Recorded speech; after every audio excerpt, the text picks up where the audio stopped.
다니엘이 살던 시기는 이스라엘의 역사 중에 가장 어려운 시기라 하여도 과한 말이 아닐 것입니다. 하나님의 백성으로 자신들은 결코 망하지 아니할 것이다 자부하였던 이스라엘이 하나님의 심판을 받게 되고 쇠퇴해지고 결국은 바벨론에 의해 망하게 되는 때가 다니엘의 시대였기 때문입니다.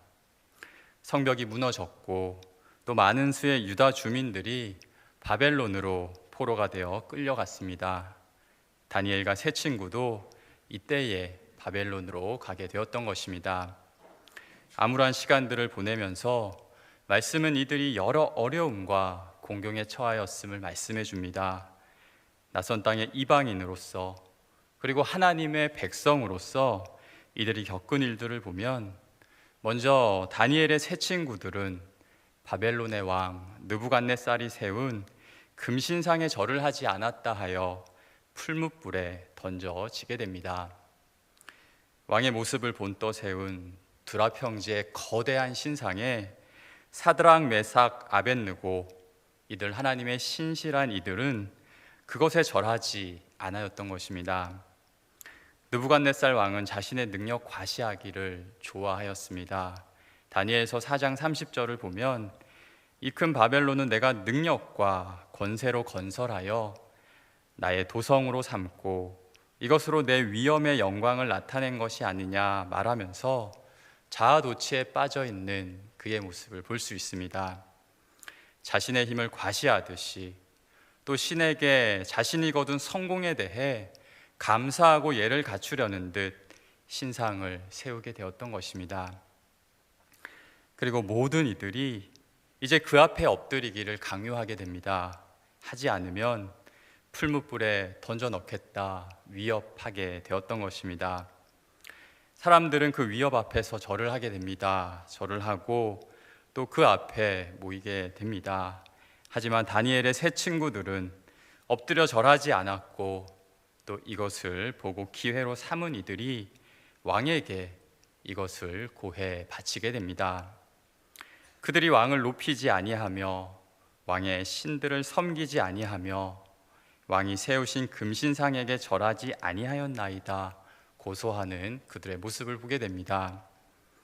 고소를 한 이들은 다니엘을 포함한 이들이 유대 포로임에도 불구하고 바벨론의 중요한 직책에 오르게 된 것에 대해서 시기하고 질투하는 이들이었습니다. 말씀은 이들이 사드락과 메삭과 아벳느고를 참소하니라 라고 말씀하고 있습니다. 참소하다라는 말은 그들의 조각들을 먹어버리다, 다시 말해서 다른 이의 것을 시기하고 분내하면서 그들이 가져야 할 것을 내가 대신 차지하고 내가 대신 먹어치워버린다는 말입니다. 다니엘과 세 친구들에게 주어진 영광을 보며 질투하고 시기하던 그들이 결국 이들을 모함하기까지 이르게 되었던 것입니다. 그릇된 권력 의지와 또 어리석은 이 욕망과 출세를 이루려는 욕심을 가진 그들은 신상에 절하지 않는 이 세 친구들을 보면서 자신들의 개인적인 욕망을 채울 좋은 기회다라고 생각하게 되었던 것입니다. 이제 오늘 본문으로 잠시 돌아오도록 하겠습니다. 오늘 본문을 보면 바벨론 이후의 시대, 메대 사람 다리오가 통치했던 시대였습니다. 하지만 앞서 본 바벨론의 그 느부갓네살이 통치하던 때와 비슷한 일이 다니엘에게 일어나게 됩니다. 다리오는 나라 전역에 120명의 고관을 세우게 됩니다. 곳곳마다 보낸 관리들이 존재하였고 또 다리오는 이를 통해서 강력한 중앙 집권적인 나라를 세워가려고 합니다. 그리고 이 120명의 지방관을 3명의 총리들을 세워서 그들이 그것을 관할하게 하였는데 바로 이 총리 가운데 다니엘이 있었던 것입니다.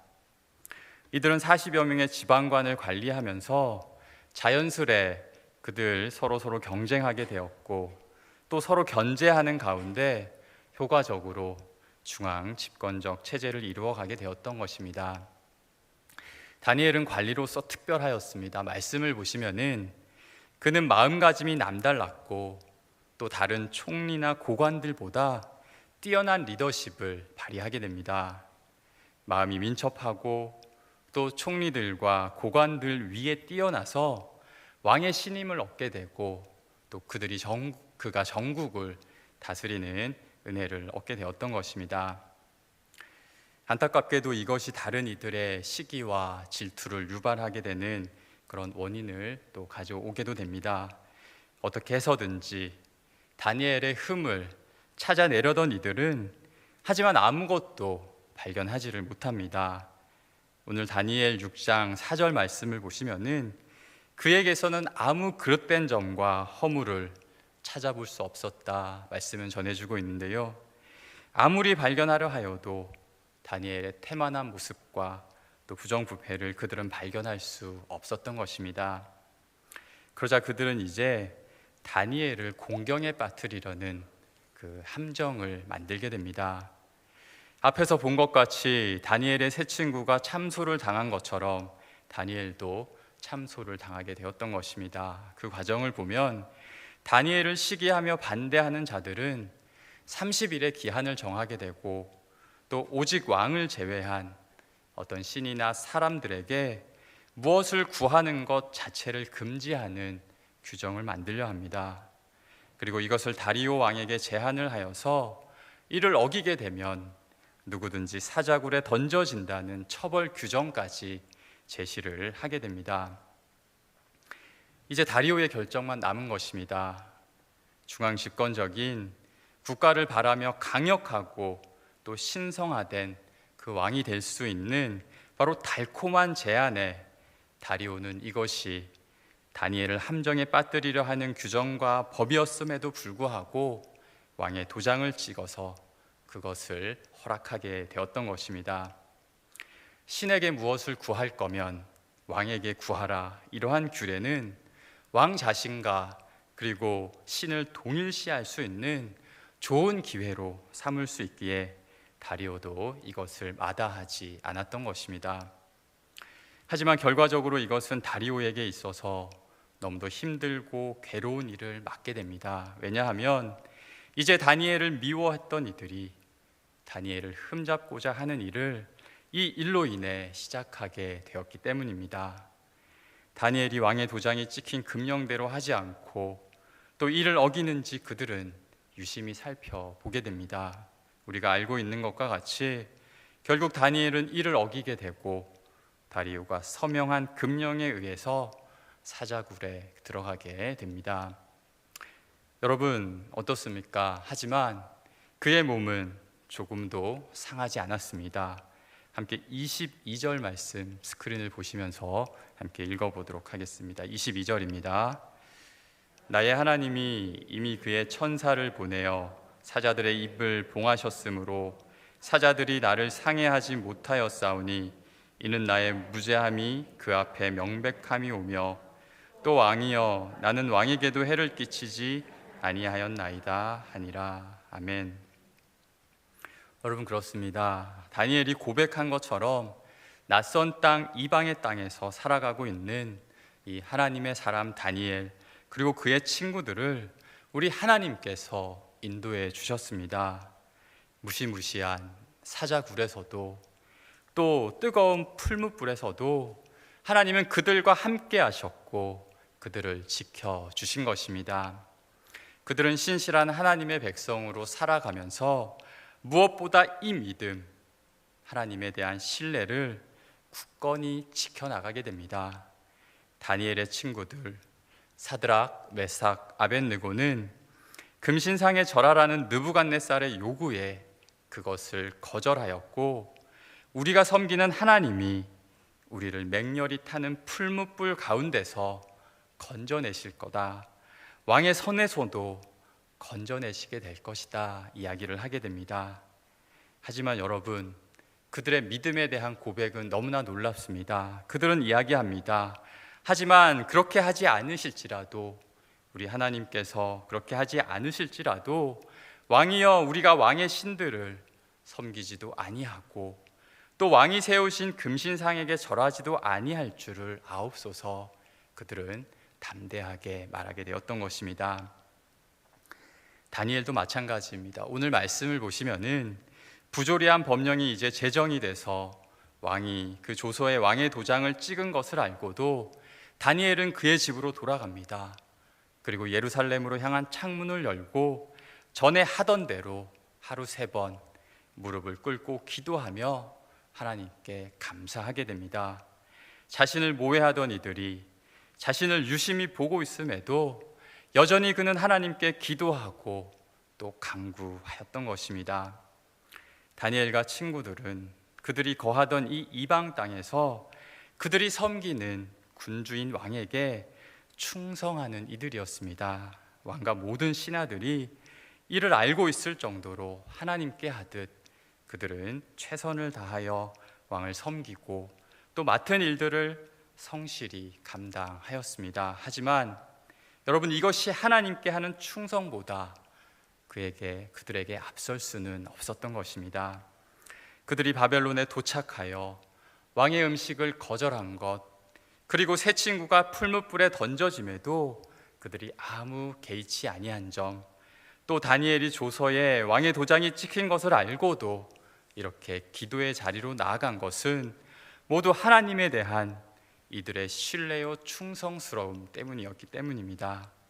변함없고 또 한결같은 이들의 신앙은 하나님이 살아계시기 때문이었고 또 그분이 그들의 하나님이 되시기 때문이었던 것입니다. 하나님께서 그들을 인도하고 계시고 또 함께하고 계심을 믿고 있기에 그들은 그들에게 생기는 이런 불이익이나 또 불합리한 일이 있다 하여도 하나님을 모른 채 하거나 하나님을 섬기지 않을 수 없었던 것입니다.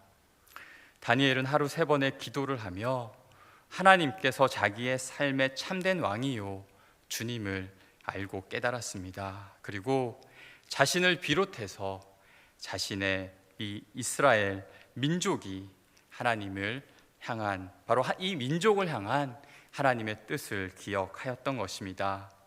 낯선 이방 땅에서 망한 나라의 백성으로 살아가지만 다니엘은 이스라엘을 향하신 하나님의 뜻을 포기하거나 버리지 않았습니다. 앞으로 행하실 그 하나님의 날과 그 뜻이 임하게 될 것을 그는 기대하고 소망하였고 또 하나님이 행하실 역사에 대한 믿음을 공고히 다져 나아갔던 것입니다. 하나님만이 온 역사를 주관해 가심을 굳게 믿으며 그는 그 믿음대로 살고자 애써 나아간 것입니다. 하지만 여러분, 오늘 본문은 세상의 왕 다리오의 무기력함을 반면에 보여주게 됩니다. 120명의 고관을 세워서 전국을 다스리게 하였던 왕이었지만 그는 신하들의 말을 듣고 또 자신의 신과 같은 자리에 자신을 두려고 하였지만 정작 어떻습니까? 그는 자신이 너무도 아끼는 한 사람, 바로 다니엘을 살리지 못하는 무기력함을 보이고 맙니다. 내가 어떻게든 살리고 싶은데, 내가 어떻게든 그를 일으키고 싶은데 자신이 내린 규례에 자신이 묶여서 아무것도 할 수 없는, 결국 다니엘을 사자굴로 보낼 수밖에 없는 다리오의 모습을 우리는 볼 수 있게 되는 것입니다. 왕과 신하의 도장으로 사자굴의 입구를 꽉 막고서는 그는 하염없이 낙담하고 또 궁에 돌아오게 됩니다. 돌아와서는 밤이 새도록 금식하고 또 오락을 그치고 잠조차 그는 이루지 못하게 됩니다. 그는 기도를 금지하였고 또 기도를 금지하면서 자신에게만 모든 이들이 기도를 하게 하였지만 절제자의 도움을 구하며 이제는 간절히 누군가에게 기도하는 듯한 모습을 보여주고 있는 것입니다. 그는 신하들의 말에 넘어가서 이제 자신이 감당할 수 없는 명령을 내린 것을 깨닫게 되었을 것입니다. 그리고 다니엘이 굴에서 나온 후에 이제 그들을, 바로 참소한 이들을 사자굴에 넣게 됩니다. 늘 왕에게 충성하고 또 성실히 하였던 다니엘과는 다르게 자신의 유익을 위해 악을 행하였던 이 왕을 공경에 빠뜨렸던 그들을 엄히 다스리게 되었던 것입니다. 이렇게 당시에 최고의 왕이었지만 그는 너무나 부족하였고 또 여러 가지 부족하고 한계 가운데 있음을 우리는 보게 되는 것입니다. 마키아벨리가 쓴 군주론에는 아첨꾼을 어떻게 피할 것인가 라는 대목의 이야기가 나오게 됩니다.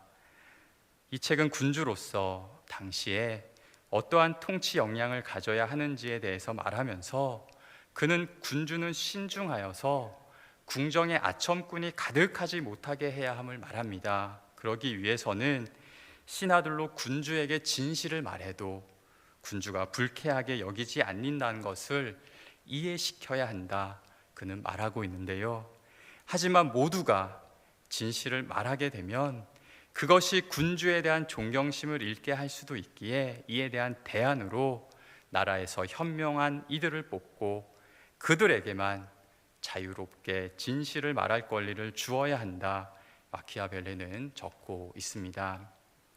이 말에 대해서 옳고 그름은 사람마다 다를 수 있으나 우리는 이것을 통해서 잘 알 수 있게 되는 것은 이 세상에는 이전부터 이런 이들이 많이 있었고 또 군주나 왕과 같은 통치자들도 이들에 의해서 영향을 받게 되고 또 갈팡질팡하며 온전하지 못하는 그러한 모습을 보일 수 있다는 것입니다. 오늘 우리가 본문에서 본 것처럼 다리오의 신하들은 아첨하고 또 자신들의 유익만 구하면서 악을 행하고 또 다리오로 하여금 온전한 판단을 하지 못하게 하였습니다. 그들의 말에 눈이 가리워져 다리오도 어떻게 하였습니까? 오히려 신실하고 충성된 이들 다니엘을 놓칠 뻔하였던 것을 우리는 본문을 통해 보게 되는데요. 사랑하는 성도 여러분, 바로 이러한 세상의 왕과 다르게 우리의 하나님, 우리의 전능한 하나님은 이들과 다르다는 것을 우리는 잊지 마시기 바랍니다. 바로 하나님은 전능하시며 그들이 가리고 숨긴다 하더라도 하나님은 우리의 마음과 중심까지도 다 아시고 누가 옳고 그른지를 모두 다 판단하시게 됩니다. 하나님은 살아 역사하시며 하나님의 뜻을 신실한 그의 백성 등을 통해 이루어 가시게 됩니다. 하나님은 다니엘을 통해서 낯선 그 이방 땅에서 그 땅의 왕이 하나님의 그 영광을 찬양하는 그러한 일을 하게 하셨습니다. 다 다니엘의 하나님 앞에서 너희는 떨며 두려워할지니 그는 살아계시는 하나님이시오 또 영원히 변하지 않으실 이시오 또 그의 나라는 멸망하지 아니할 것이며 그의 권세는 무궁할 것이미로다, 바로 다리오로 선포하게 하셨던 것입니다. 다리오는 하나님은 자신을 구원하시고 또 모든 이들을 건져내시며 하늘에서든지 땅에서든지 이적과 기사를 행하시는 분이심을 고백하며 이제 모든 이들이 하나님께만 구하고 영광을 올려드려야 함을 만방에 선포하게 됩니다. 바로 이방의 나라였던 왕이 이제는 하나님 그 우리 주 구주 예수 그리스도를 또 우리 하나님을 만방에 선포하게 되었던 것입니다. 사랑하는 여러분, 이 모든 일이 무엇보다 살아계신 하나님의 통치를 믿으며 하나님의 인도와 다스림을 따라 살아가려 한 신실한 하나님의 백성들로 인해 있었음을 기억하시기를 바랍니다. 포로 생활은 아니지만 우리도 세상의 권력과 통치 아래에서 하나님의 백성들로 살아가고 있습니다.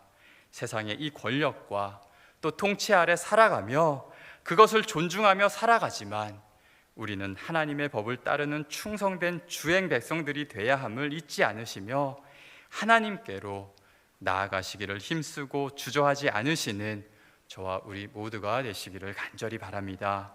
지금도 우리를 역사하시는 하나님을 믿으며 다니엘과 같이 기도의 자리로 나아가시고 또 예배의 자리로 나아가십시오. 거기서 하나님의 영광을 돌리며 우리를 살리시고 또 구원하시는 하나님의 이름을 높이는 저와 우리 모두가 되시기를 소망합니다. 그리고 이제 그 이름을 전하고 또 선포하십시오.